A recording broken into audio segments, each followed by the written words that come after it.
Hello friends, आज की इस वीडियो में हम डिस्कस करने वाले हैं हाईकोर्ट के प्रीवियस ईयर एग्जाम में पूछे गए क्वेश्चन को। हाईकोर्ट का जो बेसिक पार्ट है उसको हम पहले डिस्कस कर चुके हैं। अगर आपने उस वीडियो को नहीं देखा है तो आप मेरा चैनल में जाइए और उस वीडियो को भी देख लीजिए। आज के इस वीडियो में हम डिस्कस करेंगे हाईकोर्ट के जो प्रीवियस ईयर में पूछे गए हैं 40 प्लस मोस्ट इम्पोर्टेंट क्वेश्चन। अगर आपने हाईकोर्ट के बेसिक पार्ट और एमसीक्यू पार्ट दोनों देख लेते हैं तो आपका इस टॉपिक कंप्लीट है। आपको और कहीं जाकर पढ़ने की कोई ज़रूरत नहीं है। तो चलिए हम सेशन को स्टार्ट करते हैं। तो आज का पहला क्वेश्चन क्या है, भारत के कुल कितने उच्च न्यायालय है। यानी कि वर्तमान समय में भारत के कुल 25 उच्च न्यायालय है। ठीक है, 25 उच्च न्यायालय है। 28 राज्य और 8 केंद्र शासित प्रदेश में भारत में कुल 25 उच्च न्यायालय है। ठीक है।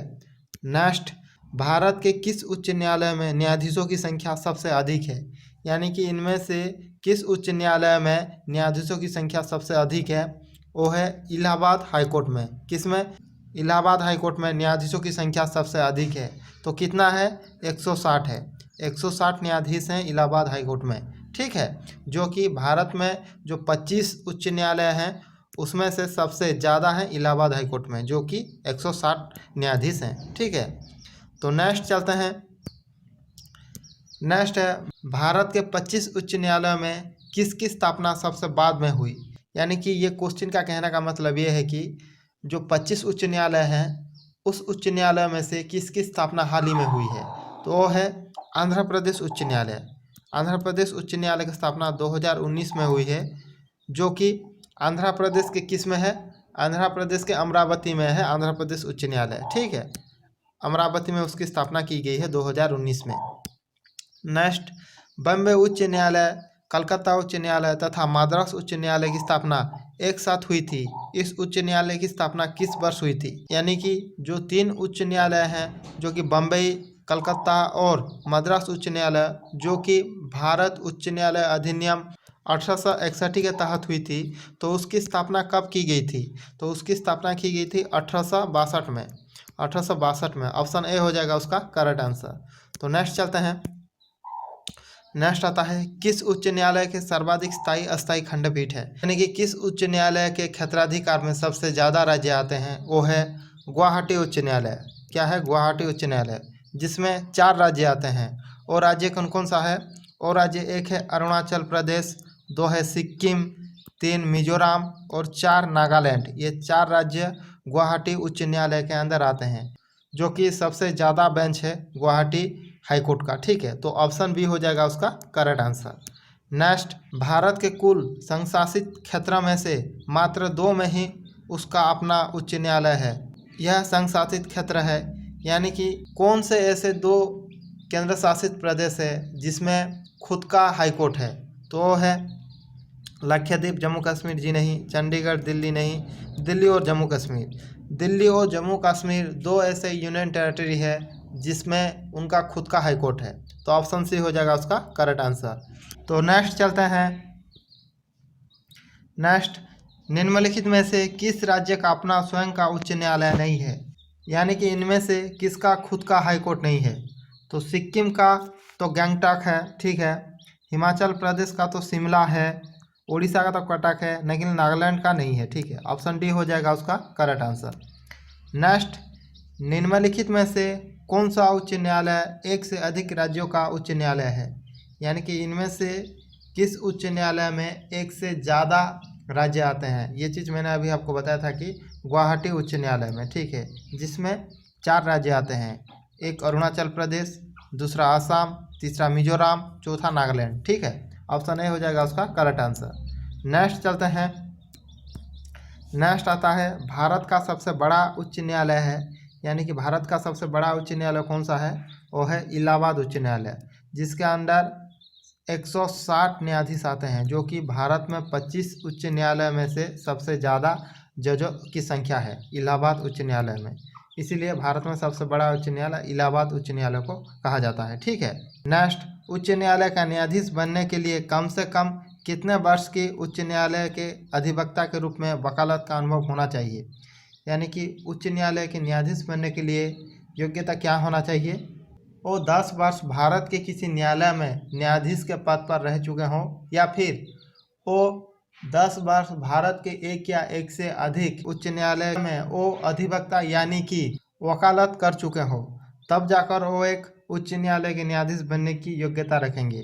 या तो वो 10 वर्ष तक किसी न्यायालय में न्यायाधीश रह चुके हों, या फिर वो 10 वर्ष तक एक से अधिक भारत के उच्च न्यायालय में वो वकालत या फिर अधिवक्ता रह चुके हों, तब जाकर वो उच्च न्यायालय के न्यायाधीश बनने की योग्यता रखेंगे। ये दोनों में से जो भी हो, ठीक है। तो क्या है, वो 10 वर्ष तक वो वकालत का अनुभव होना चाहिए। तो ऑप्शन बी हो जाएगा उसका करेक्ट आंसर। नेक्स्ट, किस राज्य में साझा उच्च न्यायालय है? यानी कि इसमें से किस में साझा उच्च न्यायालय है? कर्नाटक और आंध्र प्रदेश, इसमें तो स्वयं का उच्च न्यायालय है। गुजरात, उड़ीसा स्वयं का है। महाराष्ट्र और गोवा, महाराष्ट्र और गोवा इसमें साझा उच्च न्यायालय है। तो जो बम्बई हाई कोर्ट के अंदर आते हैं कौन कौन? गोवा, दादरा नगर हवेली और दमन दीप, महाराष्ट्र, ये सब कुछ आते हैं। ये चीज़ आप ध्यान रखिए। तो महाराष्ट्र और गोवा हो जाएगा उसका करेक्ट आंसर।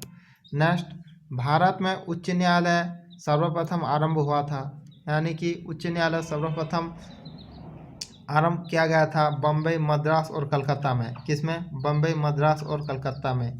इसमें से सबसे पहले स्थापना की गई थी कलकत्ता में, जो कि 1862 ईस्वी में जुलाई 1 तारीख, ठीक है, जुलाई 1 तारीख, ये चीज़ आप ध्यान रखिए। तो नेक्स्ट चलते हैं। नेक्स्ट आता है, किसके अंतर्गत कलकत्ता, मद्रास एवं बम्बई के उच्च न्यायालय स्थापित किए गए हैं? यानी कि इसमें से किस अधिनियम के थ्रू कलकत्ता, मद्रास एवं बम्बई के उच्च न्यायालय स्थापित किए गए थे? वो है भारतीय उच्च न्यायालय अधिनियम 1861। भारतीय उच्च न्यायालय अधिनियम 1861 के थ्रू वो स्थापना की गई थी। और स्थापना कब हुई थी? स्थापना हुई थी 1862 में, ठीक है, ये तीनों का। नेक्स्ट, गोवा राज्य किस उच्च न्यायालय के क्षेत्राधिकार में आते हैं? तो गोवा राज्य आते हैं बम्बई उच्च न्यायालय के क्षेत्राधिकार में। किसमें? बम्बई, जिसके अंदर आते हैं बम्बई उच्च न्यायालय के अंडर आते हैं कौन कौन आते हैं? वो एक आता है गोवा, एक आता है गोवा, दूसरा आता है दादरा नगर हवेली और दमन दीप, और तीसरा आता है महाराष्ट्र। तो ये तीनों आते हैं, ठीक है।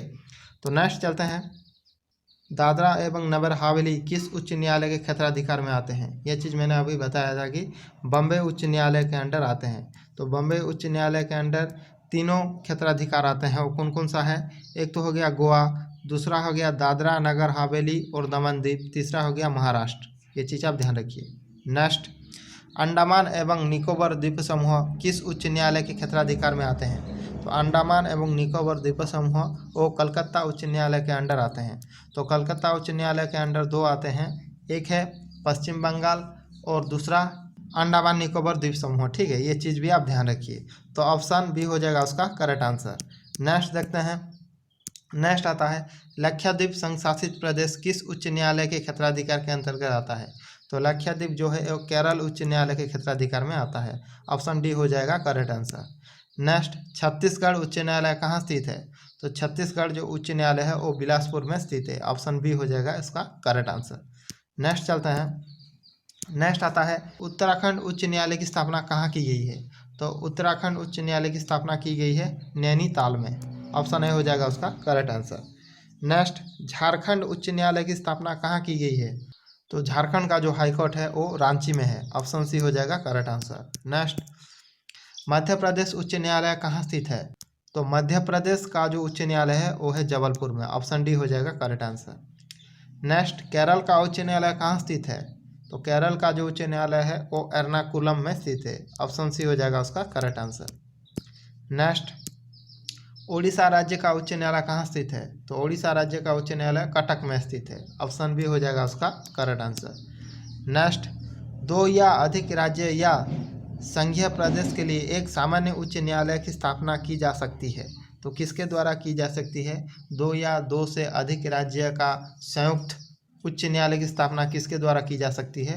वो की जाएगी संसद द्वारा कानून बनाकर, ठीक है। संयुक्त उच्च न्यायालय का जिक्र संसद द्वारा अनुच्छेद 231 में उसका वर्णन देखने के लिए मिलता है। ये चीज़ आप ध्यान रखिए। तो नेक्स्ट चलते हैं। नेक्स्ट है, उच्च न्यायालय के क्षेत्राधिकार को घटाने या बढ़ाने का अधिकार किसे है? यानी कि उच्च न्यायालय का उसका जो क्षेत्राधिकार है वो बढ़ाने या घटाने का अधिकार किसको है? वो संसद को है। संसद कानून बनाकर हाईकोर्ट के क्षेत्राधिकार को कम या ज़्यादा कर सकता है। ठीक है। नेक्स्ट, उच्च न्यायालय के न्यायाधीश की नियुक्ति कौन करता है? तो उच्च न्यायालय के जो न्यायाधीश की नियुक्ति कौन करेंगे? वो राष्ट्रपति करेंगे। तो राष्ट्रपति भी वो चीफ जस्टिस ऑफ इंडिया से परामर्श लेंगे, उसके साथ साथ उस राज्य के गवर्नर से भी परामर्श लेंगे और उसके साथ साथ उस राज्य के जो भी हाईकोर्ट है, हाईकोर्ट के चीफ जस्टिस से भी वो परामर्श करेंगे। ये चीज़ आप ध्यान रखिए। नेक्स्ट, उच्च न्यायालय के न्यायाधीश की नियुक्ति के लिए राष्ट्रपति निम्न में से किससे परामर्श करते हैं? तो ये चीज़ मैंने अभी बताया था कि उच्च न्यायालय के न्यायाधीशों को नियुक्ति करते वक्त राष्ट्रपति चीफ जस्टिस ऑफ इंडिया से परामर्श करेंगे और उस राज्य के गवर्नर यानी कि राज्यपाल से परामर्श करेंगे। उसके साथ साथ उस राज्य के यानी कि हाईकोर्ट के चीफ जस्टिस से भी वो परामर्श करेंगे। तो उच्च न्यायालय का मुख्य न्यायाधीश, जी हाँ। संबंधित राज्य के उच्च न्यायालय के मुख्य न्यायाधीश, जी हाँ। संबंधित राज्य के राज्यपाल। तो उपयुक्त सभी हो जाएगा उसका करेक्ट आंसर। ऑप्शन डी हो जाएगा उसका करेक्ट आंसर। नेक्स्ट, उच्च न्यायालय में बकाया कार्यों को निपटने के लिए राष्ट्रपति अपर न्यायाधीश की नियुक्ति अधिक से अधिक कितने समय के लिए कर सकते हैं? यानी कि जो भी मुख्य न्यायाधीश को छोड़कर जो भी अन्य न्यायाधीश अगर अनुपस्थित रहते हैं और उनको काम को निपटने के लिए जो न्यायाधीश की ज़रूरत होता है, तो उस न्यायाधीश की नियुक्ति राष्ट्रपति केवल 2 वर्ष के लिए करते हैं। ठीक है। कितने वर्ष के लिए करेंगे? 2 वर्ष के लिए। ऑप्शन सी हो जाएगा उसका करेक्ट आंसर। नेक्स्ट चलते हैं, उच्च न्यायालय का न्यायाधीश किसके समक्ष अपने पद और गोपनीयता का शपथ दिलाते हैं?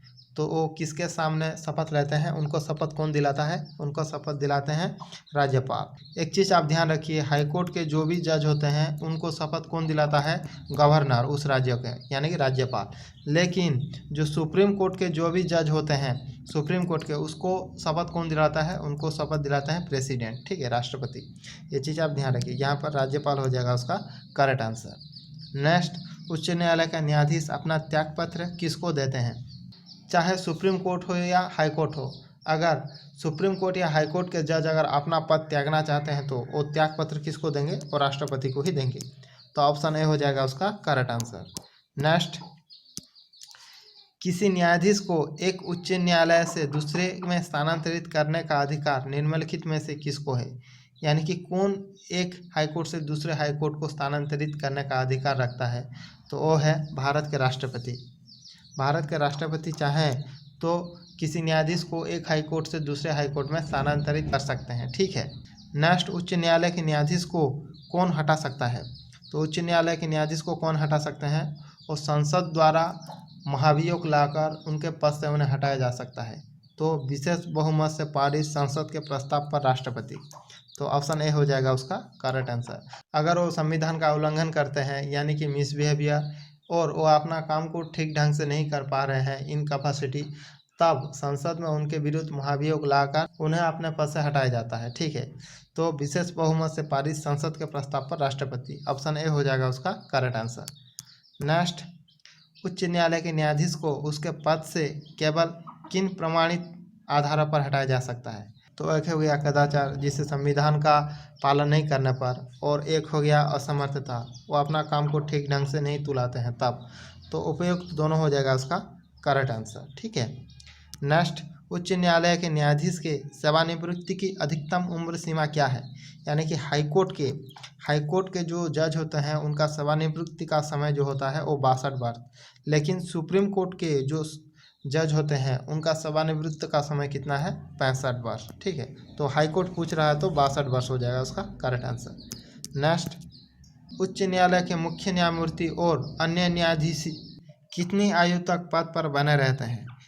यानी कि हाईकोर्ट के चाहे मुख्य न्यायाधीश हो फिर अन्य न्यायाधीश हो, उनका जो समय सीमा होता है सेवानिवृत्त का वो है 62 वर्ष। कितना? 62 वर्ष। ठीक है, ये चीज़ आप ध्यान रखिए।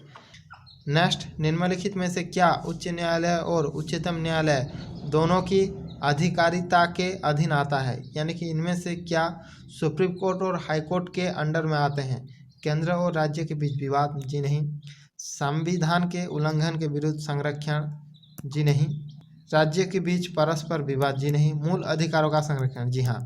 यानी कि मौलिक अधिकार का अगर हनन होता है तो सुप्रीम कोर्ट और हाई कोर्ट 5 प्रकार के रेट जारी करते हैं। ये चीज़ आप ध्यान रखिए। तो सुप्रीम कोर्ट और हाई कोर्ट के अंडर में आते हैं मूल अधिकार का संरक्षण। ऑप्शन डी हो जाएगा उसका करेक्ट आंसर। नेक्स्ट चलते हैं। नेक्स्ट आता है उच्च न्यायालय के न्यायाधीश पद पर नियुक्त होने वाली प्रथम महिला कौन है। तो उच्च न्यायालय के न्यायाधीश के पद पर नियुक्त होने वाली प्रथम महिला कौन है, वो है अन्ना चंडी। ठीक है चंडी। लेकिन यहाँ पर पूछा जाता मुख्य न्यायाधीश कौन है, तो वो होता लीला सेठ। प्रथम मुख्य न्यायाधीश कौन है, महिला, जो कि वो है लीला सेठ। ठीक है। उच्च न्यायालय के मुख्य न्यायाधीश पद पर नियुक्त होने वाली प्रथम महिला कौन है, तो यहाँ पर पूछ रहा है मुख्य न्यायाधीश के पद पर, तो वो हो जाएगा लीला सेठ। ऑप्शन बी हो जाएगा उसका करेक्ट आंसर। नेक्स्ट, उच्च न्यायालय में मुख्य न्यायाधीश के अतिरिक्त कुल कितने न्यायाधीश का प्रावधान संबंधित है। तो ये उच्च न्यायालय में मुख्य न्यायाधीश के अतिरिक्त और कितने न्यायाधीश रह चुके हैं, इसका कोई फिक्स नहीं है। और राष्ट्रपति के ऊपर डिपेंड करेगा कि किसी हाई कोर्ट में कितने जजों को नियुक्त किया जाए, तो इसका कोई सीमा नहीं है। ऑप्शन डी हो जाएगा उसका करेक्ट आंसर। नेक्स्ट, मौलिक अधिकारों लागू करने अथवा अतिक्रमण करने के मामले में उच्च न्यायालय निम्नलिखित में से किस प्रकार का आदेश जारी कर सकते हैं। यानी कि मौलिक अधिकार का संरक्षण करने के लिए उच्च न्यायालय कौन कौन सी रीट यानी कि आदेश जारी करते हैं। एक है अधिकार पुच्छा, दूसरा परमादेश और प्रतिषेध, तीसरा बंदी प्रत्यक्षीकरण और उत्प्रेक्षण लेख, तो उपरोक्त सब हो। यानी कि सुप्रीम कोर्ट और हाई कोर्ट ये 5 रीट यानी कि आदेशनामा जारी करते हैं मौलिक अधिकार को संरक्षण करने के लिए। ये चीज़ आप ध्यान रखिए। तो नेक्स्ट चलते हैं। नेक्स्ट आता है निम्न उच्च न्यायालय में से कौन एक से अधिक राज्य के लिए है। यानी कि क्वेश्चन का कहने का मतलब ये है कि इनमें से किस हाई कोर्ट में सबसे ज़्यादा बेंच है, वो है Guwahati high court. Option B हो जाएगा उसका करेक्ट आंसर। नेक्स्ट, निम्न में से कौन सा कथन उच्च न्यायालय के सेवानिवृत्त जजों के विषय में सही है। जब कोई हाई कोर्ट से कोई न्यायाधीश सेवानिवृत्त हो जाता है तो वो कहाँ कहाँ पर काम कर सकता है, ये पूछ रहा है। तो वो सर्वोच्च न्यायालय में वकालत कर सकता है, जी हाँ। वो भारत के सभी उच्च न्यायालय में वकालत कर सकता है, जी नहीं। वो जहाँ पर वो काम कर रहा था जिस हाई कोर्ट में, उस हाई कोर्ट को छोड़कर अन्य हाई कोर्ट में वो काम कर सकता है। ठीक है। वो उसी उच्च न्यायालय में वकालत कर सकता है जहाँ से वो सेवानिवृत्त हुआ है, जी ये तो बिल्कुल नहीं। भारत की किसी अदालत में वकालत नहीं कर सकता, जी नहीं।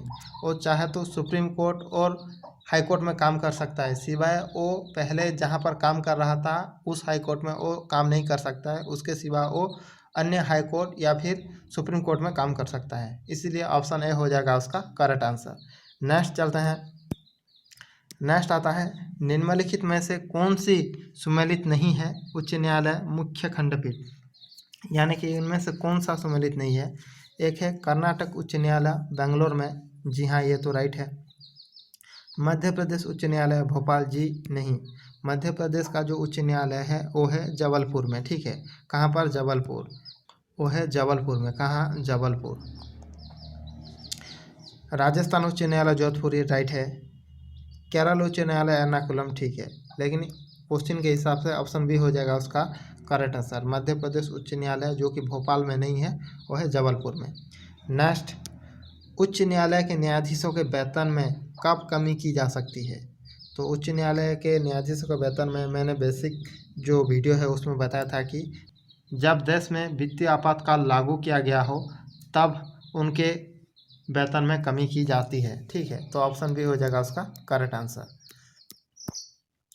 तो फ्रेंड्स, यहाँ पर हमारा हाई कोर्ट का जो प्रीवियस ईयर में जो क्वेश्चन आए थे उन क्वेश्चन को हमने देख लिया है। आपने अगर हाई कोर्ट के बेसिक वीडियो और ये जो एमसीक्यू वीडियो, ये दोनों को अगर आप देख लेते हैं तो आपका इस चैप्टर कंप्लीट है और कहीं जाकर पढ़ने की कोई ज़रूरत नहीं है। आपका मेरा ये सेशन कैसा लगा कमेंट बॉक्स पर कमेंट कीजिए।